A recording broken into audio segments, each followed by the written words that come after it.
Hello, everybody, and welcome to the Seventh Rule with Sirach Lofton. Hello, hello.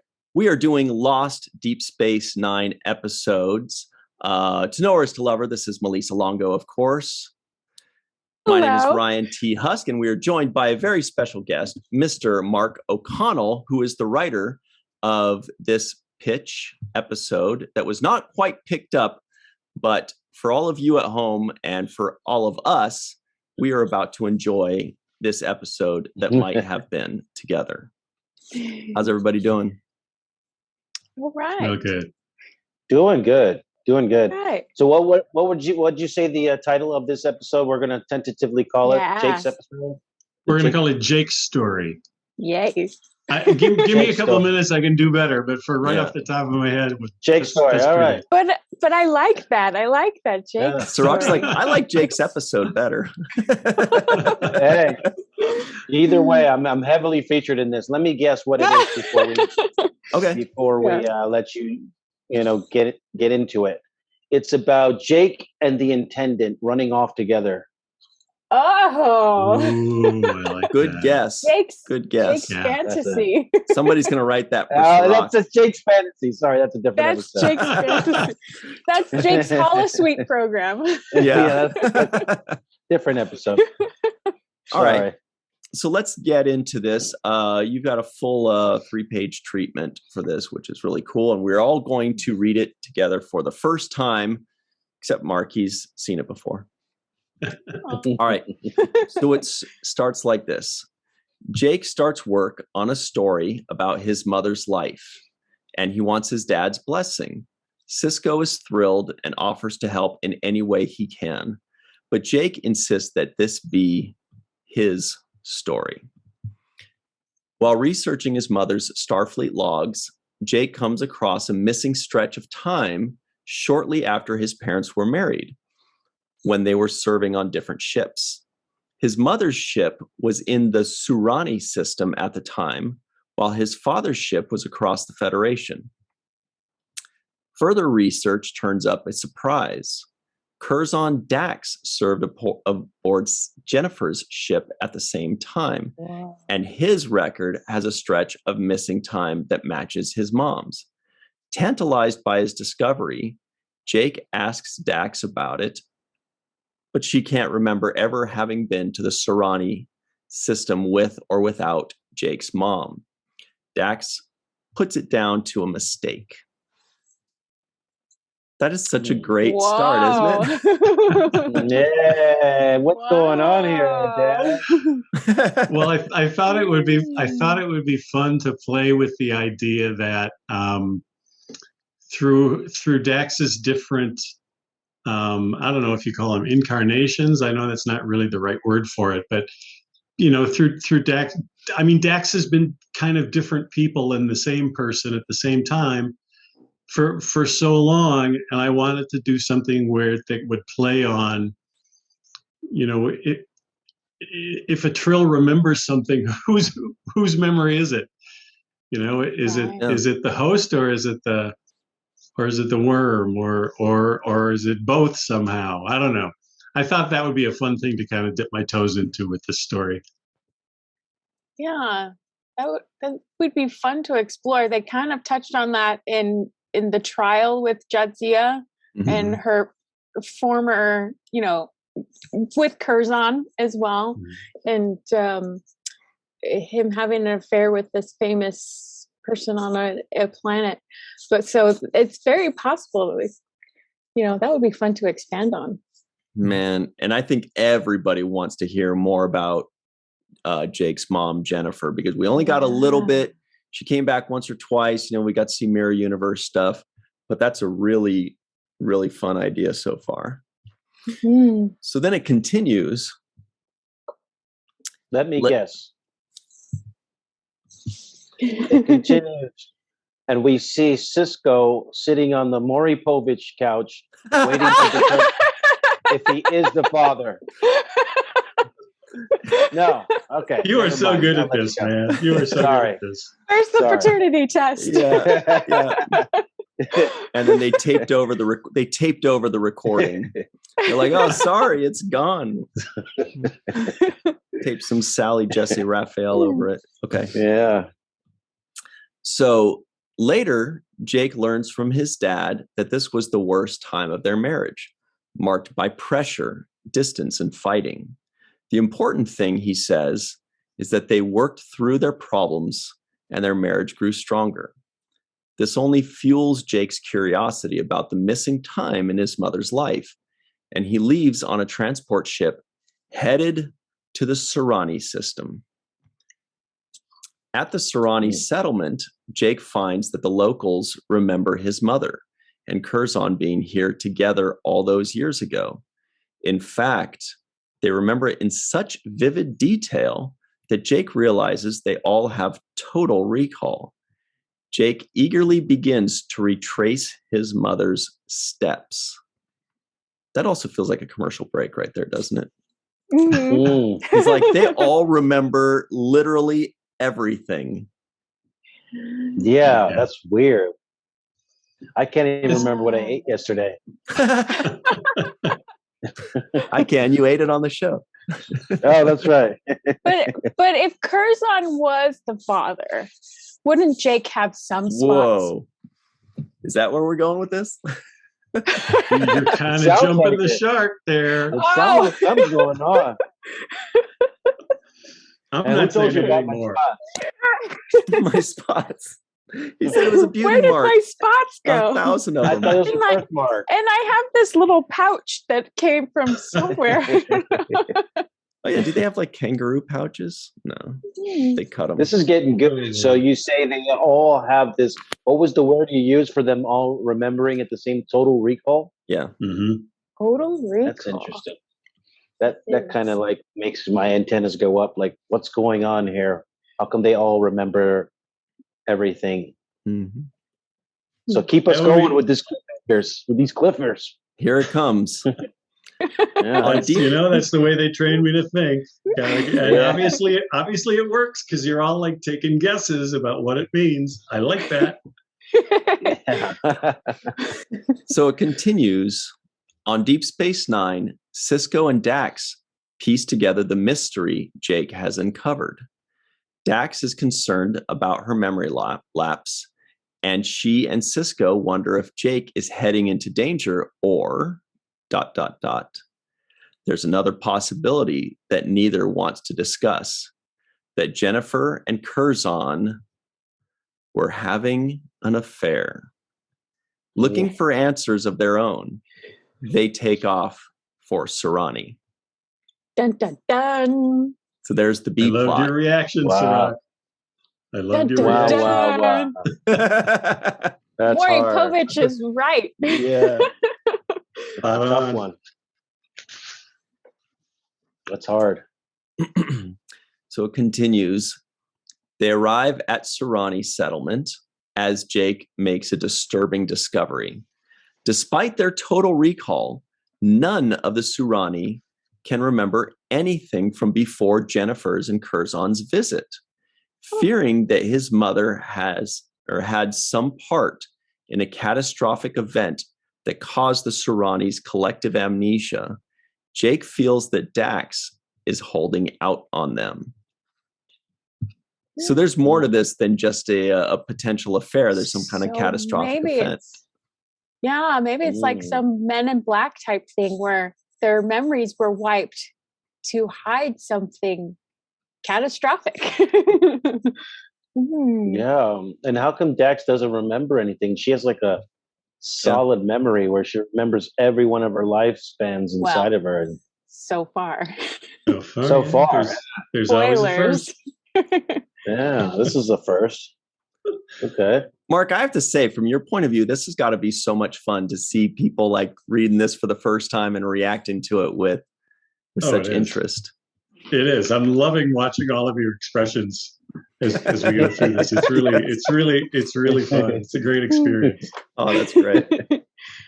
Okay, so Dax finds elements in the Serrani's ecosystem have created their total recall. Nice science officer there. Taking them herself, she remembers Curzon being there, Jennifer leading him to a cavern in the wilderness, and then nothing. Uh-oh. Whatever happened here? Dax is suggesting that Jennifer was behind it. Not sure what to believe, Sisko sets out with Jake and Dax for the cavern.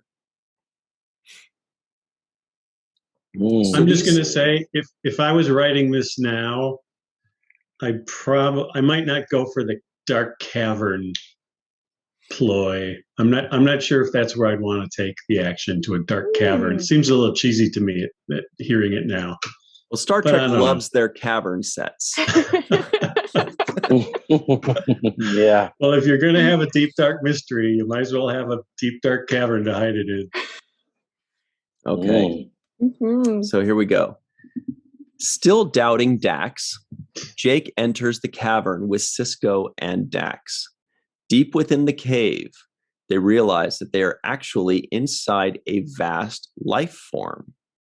The alien recognizes Dax's mind, and for a moment mistakes Jake's mind for Jennifer's. Whoa! Whoa! That's so cool. Wow. That's so cool. I love that you created a different type of life form. That's so awesome. Cavern is great.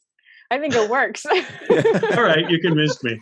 It's a Gormagander. Wow. That's that giant spacefaring whale in Discovery. Sometimes they nestle underground. I was thinking of a giant trill, but I'll let you, let you go today. Mm-hmm. That's a cool idea. Put some twists in there. Mama Trill. Me. Mama Trill. Or maybe like a giant symbiont. Yeah, I think that's what he meant. Yeah. That's what I meant. That's what I meant. Oh, yeah, okay. Sorry. Sorry. Yeah. Okay. Cool. So now the episode, we're getting towards the end. It explains how years ago the Surani had reached their limits and could absorb no more memories. The alien feeds on the experiences of others. It sensed the Surani's plight and came to help them. It could download their memories, but it needed a medium and lured Jennifer and then Curzon to the cave to serve this purpose. They volunteered to help, although it left them both with a gap in their memories. The settlement was saved, and Jennifer and Curzon left Surani with no memory of the role they played. After apologizing to Dax, Jake learns that the alien retained an impression of his mother's mind. It offers to share it with Jake, and Sisko and Dax leave him in the cave to learn more about Jennifer. The end. Oh, wow. That's so cool. So he gets like this gift of learning more about his mother that he lost. That's sweet. Yeah, I have to say, that's probably one of the better ideas I ever had for one of my DS9 scripts. And hearing it again, I'm liking it more and more. I think it's a nice touch, a nice way to end the story. I'm seeing a mistake here, though. Somehow or other, now that I'm hearing it read back to me, it seems to me that Ben would notice that Jennifer had a gap in her memories. He might not notice it in Dax, but I'm pretty sure he would notice it in Jennifer. I'm not sure. I'll have to think about that a while. Let's just gloss over it for now.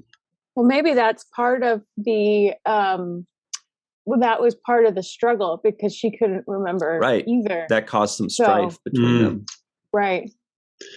See, I love this because you're helping me remember details that I haven't necessarily remembered over the last many years. It's been a while. So this is kind of fun. I appreciate it, you guys. Yeah. Oh, that would make sense. Yeah, that would make sense because Sisko would be like, "Where were you?" Yeah.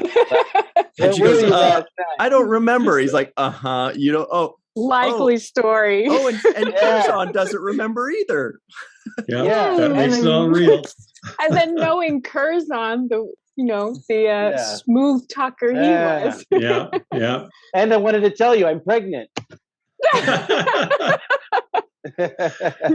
So this is why Jake doesn't have giraffe spots. So no spots, Jake. No, that's great.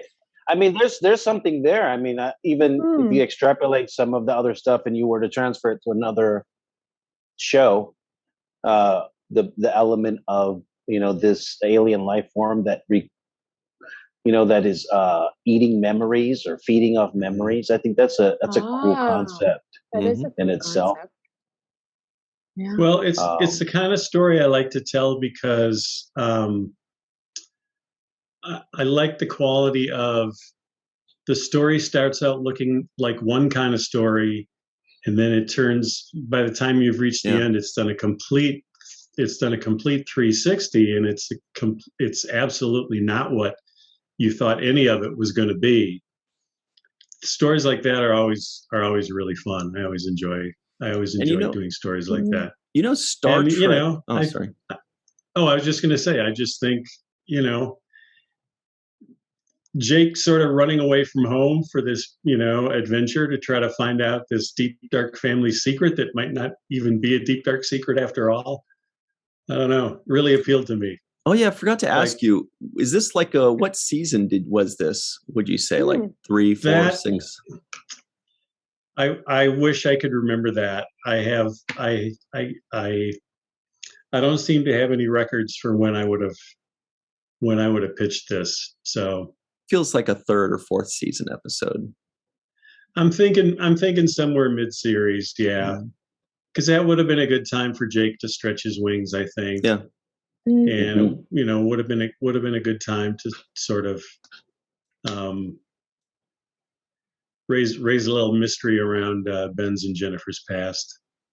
And Star Trek really likes to do those episodes, if it's a bottle episode, one that it doesn't impact the full overarching, Dominion story or whatever that's going on, but it impacts a character in a way that that character will be a little bit changed going forward.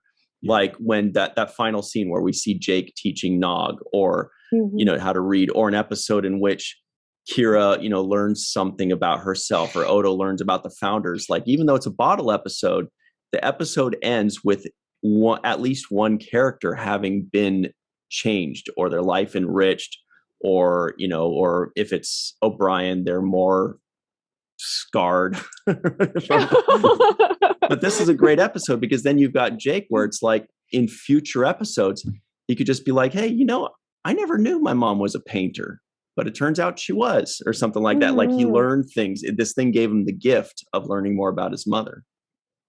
It should be the first in the Short Trek anthology. Ooh, You can bring Jake back to. Not sure if Sirach could play 16-year-old Jake, but we but still, you could finagle it and change little things here and there to make it still work. That's true. Well, if any of you has Akiva Goldsman's phone number, pass it on. I've got his Snapchat. I don't know if you want to. I usually just sent cute baby goat pictures, but we could try. Actually, it would be interesting for me to see the conversations between Sisko and Dax. I would like to see those. What do you mean you don't remember? Yeah. Those kinds of conversations. And then his suspicious level rise, like something's fishy here. I think Curzon's holding back on me. I think those kind of conversations would be great. But I'm also looking here, and you, Mark, you wrote For the Cause. Is that correct? I did the story for that episode. Ron Moore did the script. Right. And in that story, you find out Sisko faces, he finds out that Cassidy has been a smuggler for the Maquis. That was the episode where... That's a big one. Where Sisko kind of learns that this woman that he's in love with actually has a double life, essentially. And so I'm only bringing that up to say that I see you like torturing Sisko. Yeah. with these kind of mysterious things happening with the women that he loves. Wow. Well, yeah. And the first episode I did for DS9 Second Sight was Cisco falls in love with a woman who doesn't really exist. Right. Exactly. Oh my gosh, you're right. And you were torturing Cisco. And you were torturing Dax in Meridian by having her fall in love with some. He's got a 2 or 3 of his favorite characters. And he's like, let's see what I can do to them. And then you switched it up and tortured Quark. Yeah. Well, so you gotta torture. I mean, it sounds terrible, but that's storytelling. I mean, you really are. You like choose a character and decide how you're going to torture this character. You know, and I've taught some script writing classes, some TV script writing classes, and that's one of my when I give the lecture on, you know, what kinds of stories are good stories to tell for episodic TV. One of my pointers is choose your favorite character, and then come up with the last person on Earth that your favorite character would want to be stuck in an elevator with, and write a story about the interaction between those two, between the character you love and the last person in the universe they would ever want to spend time with. And so that's kind of become an ingrained storytelling technique with me. So I think that's what we're seeing here in these DS9 episodes is me just following my own advice and just saying, what's the worst possible pairing you could come up with for this character? Now, everybody, you're basically torturing your favorite characters. Everybody at home, the episode that Melissa was referring to is Who Mourns for Morn. Mark O'Connell has 4 writing credits for Deep Space Nine: Who Mourns for Morn, For the Cause, Meridian, and Second Sight. And now this episode is officially part of our head canon. We will now forever remember the underground giant symbiont whale that left Jake with, you know, the gift of more memories of his mother. But and we will always remember that it was interesting. One and only script note I got. Interesting. Well, next time you have Ira on the show, ask him what that meant. He'll be like, "Oh, that's what we said to everybody." It's probably true. Was it Ira that you did the pitch to? I couldn't say for sure, but most likely, yeah. All right. Well, thanks very much, Mark. This is really great. We hope to see you again for more of these. I don't know if you're willing to divulge more of these, but if you ever are, we are willing to lend an ear and definitely keep our ears open. And thank you so much for joining us and for taking the time to share this with us. Really cool. Really appreciate it. So awesome. Thank you for inviting me. It was really fun. And Melissa, I'm sorry I got your name wrong the first time. That's okay. It's a tricky name. Yeah. Thanks. Okay. All right. It's great talking with you all. Yeah. Great having you. Thank you so much for taking the time. And everybody at home, that's what today's lesson is. Always remember the 7th rule. You know, it's like a memory thing. I don't know.